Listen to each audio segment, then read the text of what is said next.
Ah, life on the dark web. It's a dirty, dirty job, but someone's got to do it. But do they really? Well, even if someone doesn't have to do it, there's lots of people that do, and what they get up to is their business and their business alone. But it is the subject of tonight's little story, another fantastic one from Dr. Creepen'S Vault, the subreddit that I set up so you could send your stories to me and I could read them back to you. And the dark web it is. Haven't been there for a while and very much looking forward to making a return this evening. So buckle up, my dear friends, because it's time to sit back and relax with your favorite drink and listen.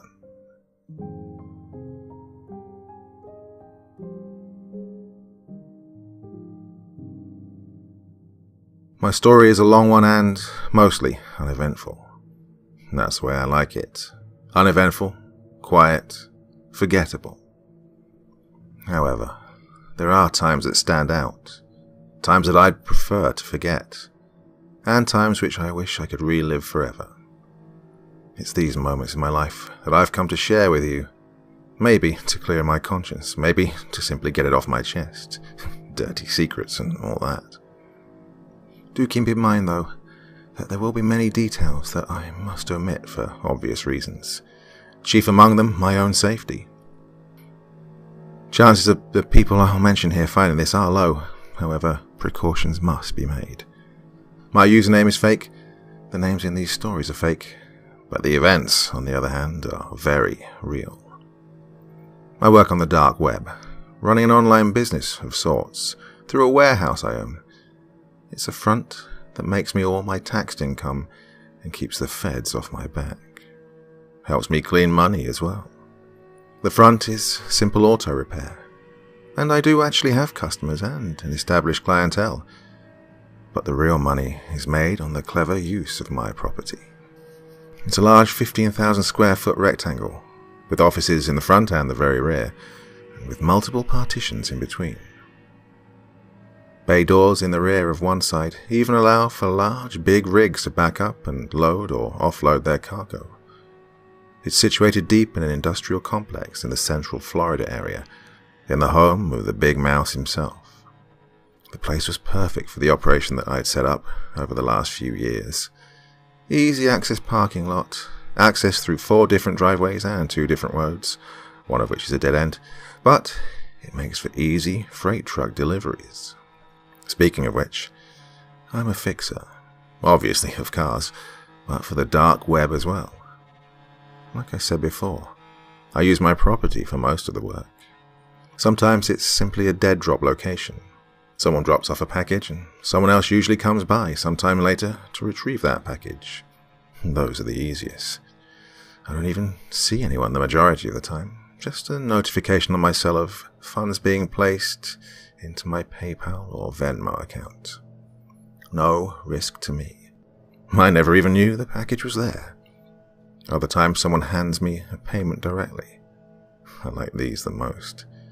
Usually I charge a fee based on shipment size and storage length, and cash payments are the best. Cash doesn't get seen by Big Brother, well, if you're smart about it.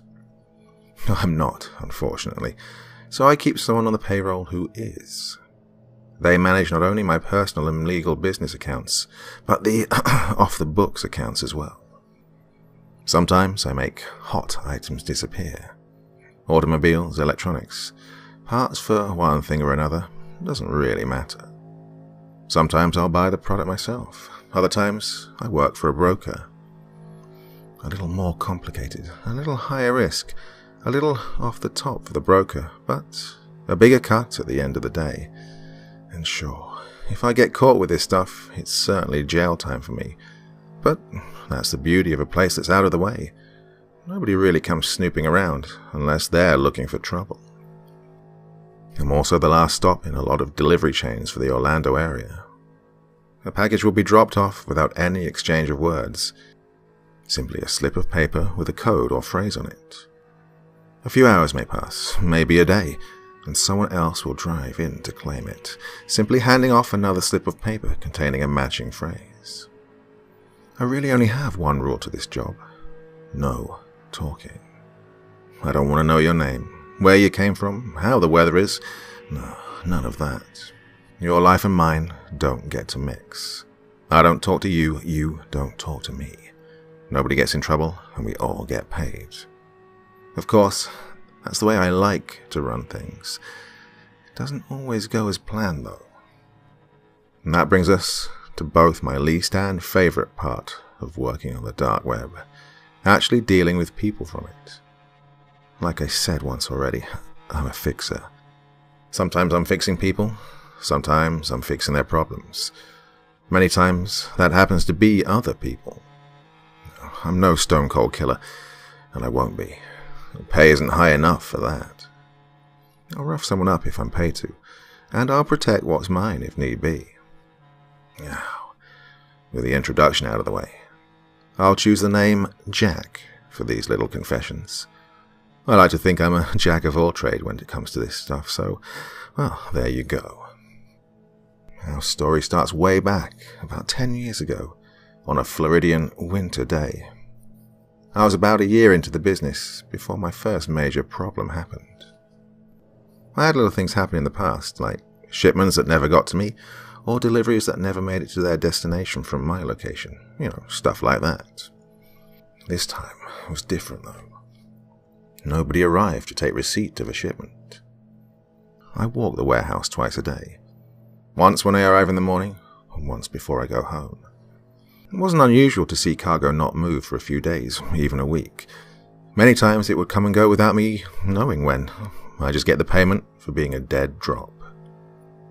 Now, by this point, I only had 2 of what I now call lanes sectioned off. One for packages that would come and go quickly, a day or 2 at most. Another section that was designated long-term, though, like I said, nothing more than a week really stayed there. These days, the business is bigger, with more product, and I will see things sitting around for weeks in my long-term lane. But this was long before I had my first long-term storage request, and it was actually supposed to be in and out within the same day. It was a single box, about 4 feet long and about 6 by 6 inches tall and deep. Now, I do keep a vague log on a burner computer. At the time, it lived in a fire safe, locked inside of a gun safe with 3 separate locks that was anchored into the concrete floor in the only furnished office in the back of the building. I say furnished, but it only had a folding desk, a small rolling chair, the safe, an incinerator, and a mini fridge in which I kept a couple of bottles of good whiskey for the rare occasion I discussed business on site. I'd take loose notes on what was in the warehouse in the morning, match it with what I was expecting to be there, and repeat at the end of the day. Taking the notes on a single sheet of paper that I would burn after logging into the computer. Now, I can already hear you ask, why transfer it to the computer at all? If you're trying not to have any evidence, then why bother with the computer? Well, to that, I simply say, if I'm found out, it doesn't matter if I even burn the computer. The whole thing is happening inside of my building, and my fingerprints are everywhere. Nothing to be done about that. If worst comes to worst, there's a firebomb set to trigger upon my not defusing it, and resetting the timer at least once every few days. And yes, there is a second one inside the fire safe, with a computer in it as well. It's risky, sure. But as they say, a life without risk isn't one worth living. So, my daily routine is, arrive about 6 in the morning, reset the security measures, spend a couple hours taking inventory and matching that inventory to my register, go back to the front and run the shop, which is basically just manage my regular employees, who get taken care of if they get nosy, of course. When the day's done, I lock up the front, take inventory a second time, and leave when I'm ready. Sometimes it's as early as 4, sometimes as late as 10. Depends on what's going on. Now usually, a purchase on the dark web can be made in a variety of ways. Payment in full before shipping, after shipping, split through some percentage before and after delivery, you name it. It just depends on the seller preference most of the time. I'm sure you can imagine that buyer's remorse isn't really a thing that we have to deal with either. You understand. It's like If you buy drugs from someone and you get ripped off, you can't really go to the cops and tell them you tried to buy coke and got powdered sugar instead. Oh, I knew this particular seller, though, was a payment in full, upfront type of character, so his delivery network was stout. And yet here, this box was. Unmarked except for the letters and numbers I asked to have on them to identify them. And it's still here after its pickup time. Now, I don't mind keeping things around for extra time, don't get me wrong, but it was taking up space and someone was going to need to pay for that slot. I run a business, not a charity, and space in my warehouse, even in the early days, was limited. And I didn't rent that space for beer money either. So, when I sat down at the end of the day to make my notes and do my paperwork, I sent a message to the shipper. I do have that information, of course. Not where they came from or anything, just who they'd come from. Now, this guy, we'll call him Steve, was a regular for me. He wasn't a big mover, but he was consistent, and so were the people he used to pick up as well. Usually. Exceptions to every rule and whatnot. Well, so, I sent him a message, expecting him to get back to me the next day or so, not really thinking much of it while I set back to work on the rest of the inventory. About 15 minutes went by before the burner phone I used as a contact number for this business rang. I didn't answer it. I always let it go to voicemail first. If it's important, they'll leave a message and I'll call them back. Sure enough, there was a message less than a minute after the phone stopped ringing. I played it back. "Call me back." The voice on the other side was rugged, a 2-pack-a-day smoker type of rugged. It could be Steve. So, I did as I was asked. It rang once more before being picked up, though there was only silence on the other end. "Steve?" I asked cautiously. "Yeah," the voice responded after a moment. "The guy who was supposed to pick up didn't do it?" "No. New guy?" I asked. I wasn't a fan of business over the phone then. Still don't like it, but I make exceptions from time to time. "No, this was supposed to be one of my regulars." "Well," I started, "I'll keep in an extra day on the house, but past that..." I trailed off. "Yeah, I got it. I'll do what I can. I'll call you from this number again if I can't get it moved on time." "Good," I replied, hanging up. It was important to be firm and to the point, exude power and authority, but don't overstep it. Steve was a good customer, always paid on time, almost never had packages sitting longer than they were supposed to. So I gave him the extra day. It was good for relations to do a pro bono case once in a while. Word gets around. Well, it's how I've built what I have now. Firm, but understanding. So I finished my work for the day. Locked up the warehouse and was getting into my car when a red pickup truck pulled into the parking lot. It was almost 9, and I was ready to go home. The next day was Friday, and I was really looking forward to my weekend, which started on Friday. I think now is a good time to mention that I have high-definition cameras set up on the inside and outside. Hot shit back in the day. I also had a security door put in place with a keypad that changed its code once a week. This code was sent to a computer I had set up at home as a server. It, in turn, sent the information to people who would need it to make their deliveries or pickup. The whole thing was set up by a tech-savvy friend of mine. All I had to do was send the information via Messenger from my laptop at the warehouse, which I did at the end of every day. Needless to say, I wasn't worried about people coming and going throughout the night. If, and it was a big if, anything were to be suspect, I'd know every detail I'd need to. Normally, with the security being there, I'd leave and not bother to look back. I had a few clients that looked out for me for one reason or another, and I could call on them if I needed to. Protection of product is a big deal with some of the more expensive items that may get moved through my hands. But today, something nagged at me to stay behind and wait. Could have been the fact that I had an undelivered shipment sitting in the lane. Could have just been nerves. Whatever it it made me wait and watch as this pickup truck reversed up to the back door. 2 guys got out, leaving the truck running. They approached the door, but didn't punch the code into the keypad.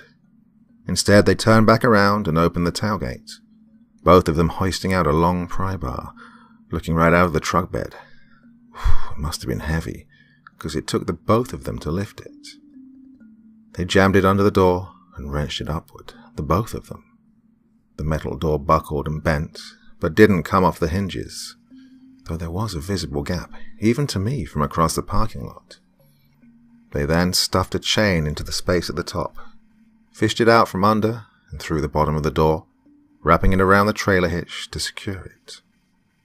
One ran around to the driver's side of the truck, hopped in and put it in drive, speeding away from the door.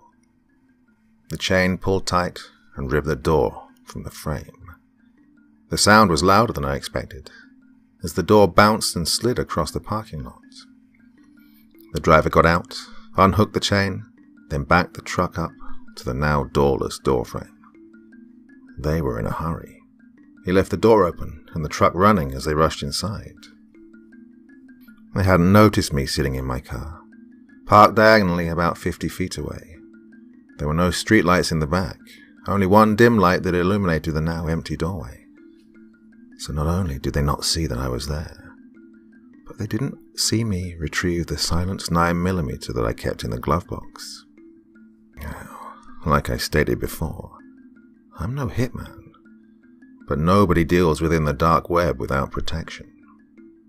One of the early payments I'd received at some point had been the gun and its silencer. It wasn't anything special by any means, but it would get the job done if need be. I approached the truck first, peeking in to see if there was anyone still inside. I'd left the doors open, so I wasn't really taking any unnecessary risks. I approached the door, stepping through the condensation coming back from the truck's tailpipe. The temperature had dropped into the low 40s as night had fallen, and though the cold wind bit at my nose and fingertips, my heart was pounding in my ears. There was sweat around my neck, and I had to force a smirk from my face, remembering that this was business. Peeking around the doorway, I saw the 2 guys scanning the lanes, walking slowly away from me.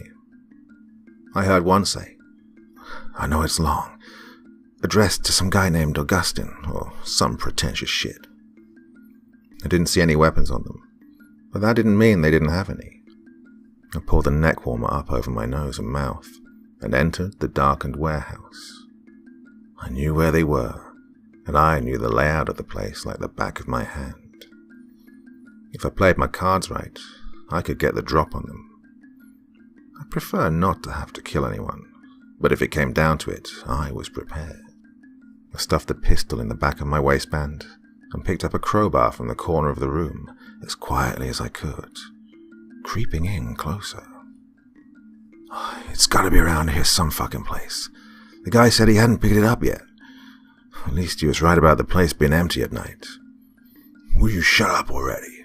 the other said. "Breaking into this place is fucking risky. Who knows whose stuff this is?" "Wanna peek around?"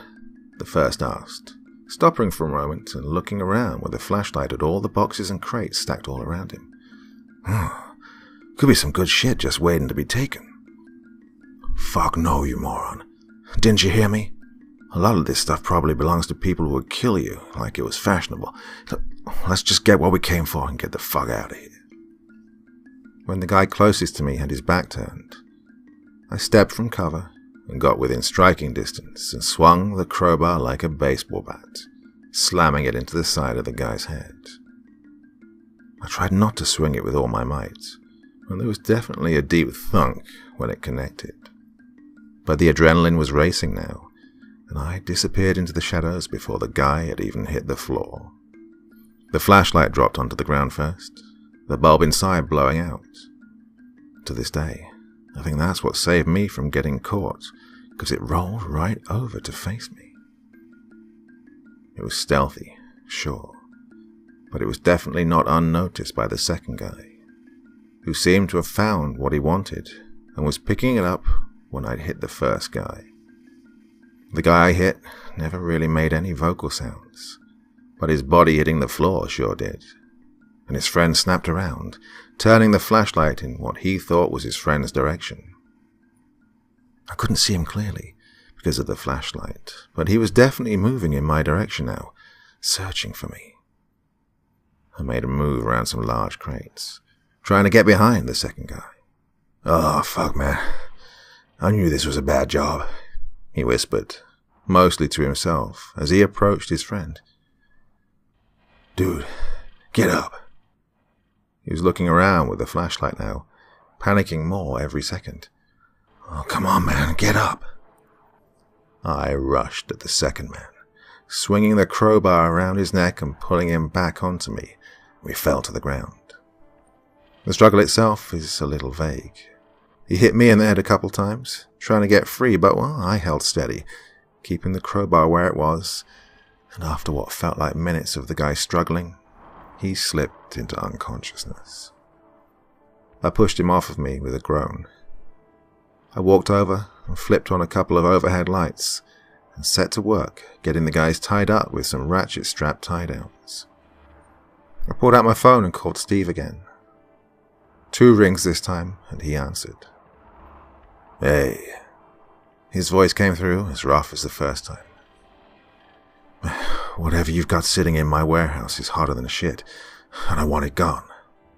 My tone was flat. I could hear him sigh heavily, and then, "Oh, fuck. I'll be there myself in an hour." "Yeah, and you can help deal with this mess you created as well." I don't like to think I'm a demanding guy or anything, but I was still running on the adrenaline, and the cigarette I'd lit wasn't helping in the least. "Ah, hell." He sounded a little more distraught, but more out of inconvenience than anything. "Okay, I got some guys in the area that I can call on. Be there soon." And with that, he hung up. I pulled the guys I'd clobbered over into one of the empty offices and locked them inside.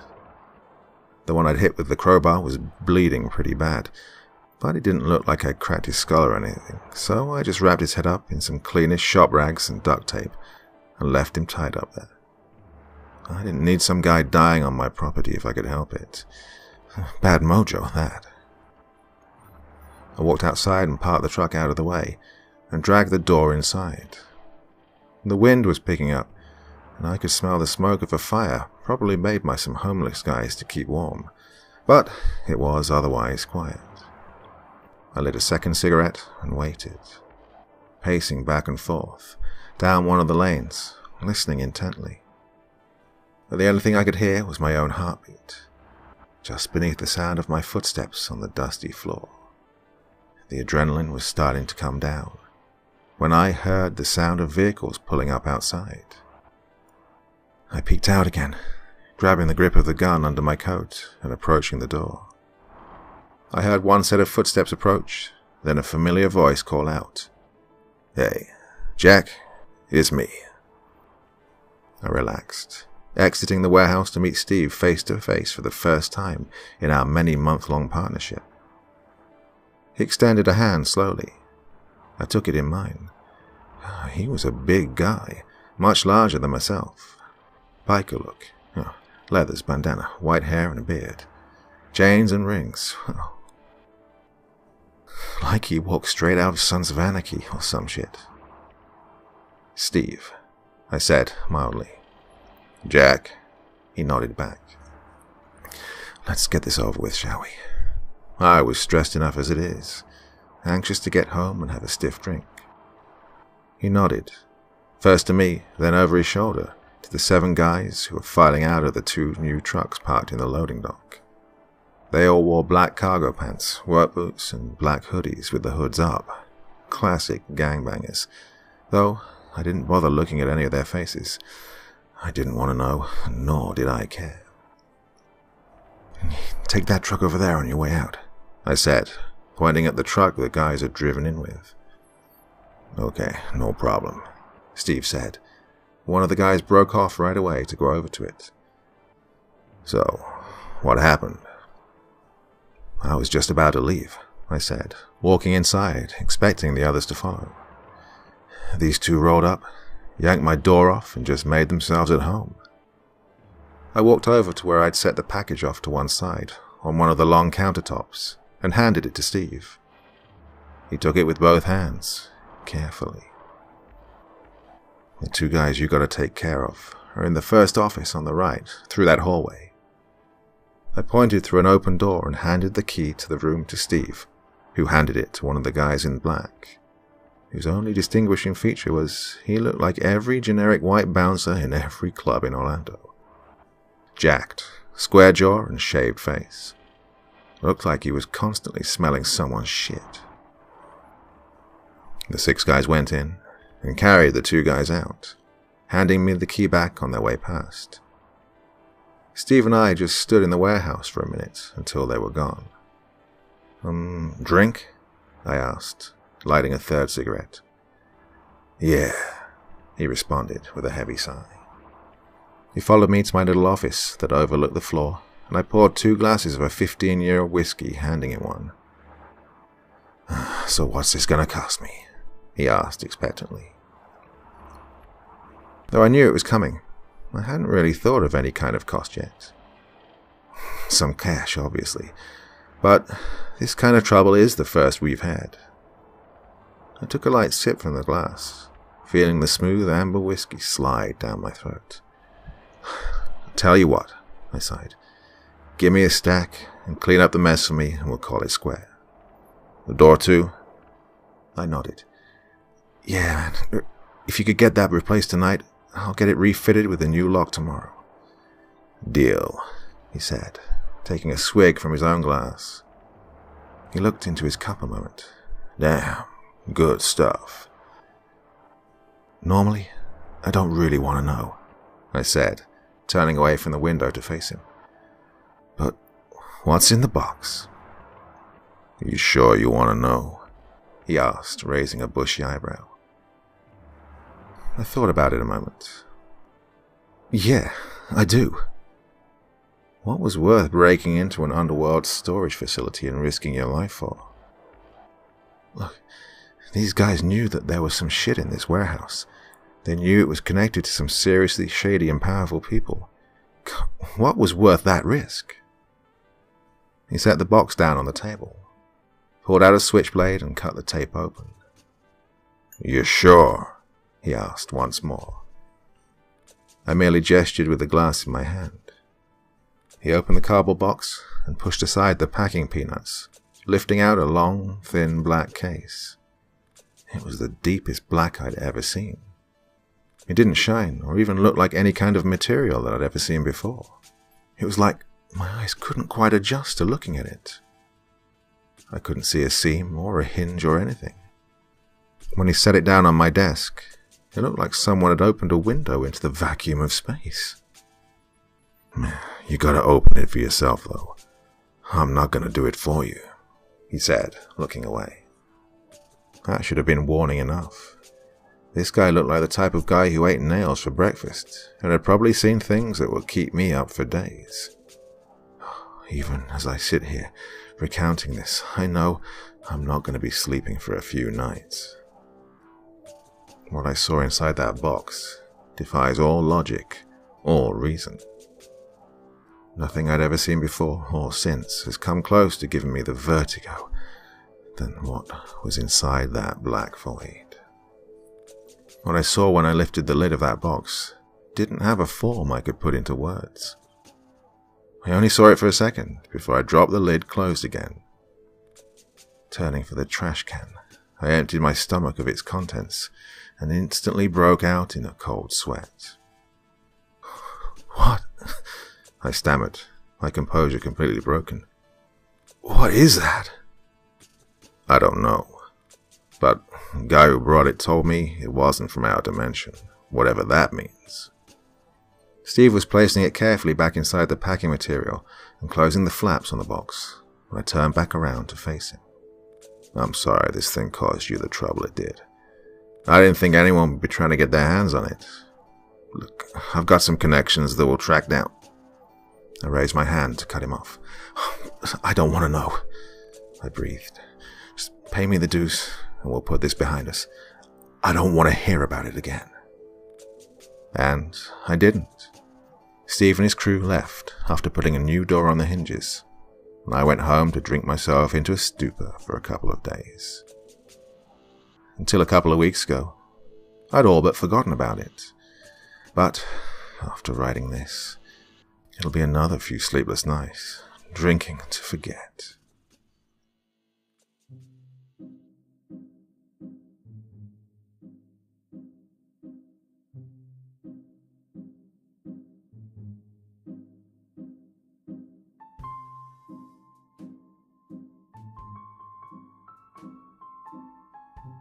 Well, I really enjoyed reading that one. Tell me what you think in the comment section below, because it sounds like it's the beginning of a new series, doesn't it? Well, I do so hope it really is, because that was a lot of fun. It seems like there's a lot of story left to go. Well, it's Friday again, and with any luck on Sunday I'll be drawing the Vigilante series to a conclusion. If not, then I'll definitely be back with you next Monday. Until then, my dear friends, have a lovely weekend. Good night, and sweet dreams.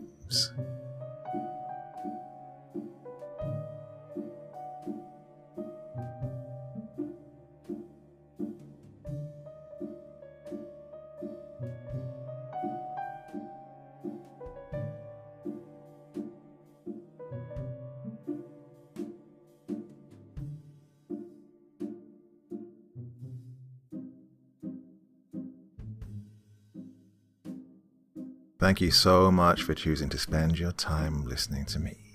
Now, if you enjoyed the Dr. Creepen experience, then come find me on Facebook. Come chat with me on Twitter. Listen to the background music and download it if you like on SoundCloud. Drop by the store, pick up a t-shirt. And, importantly, if you've got a story you'd like me to read, send it to Dr. Creepen's Vault, the subreddit I set up so that I could read your stories. Now, looking forward to seeing you all again real soon. So, come check me out, okay?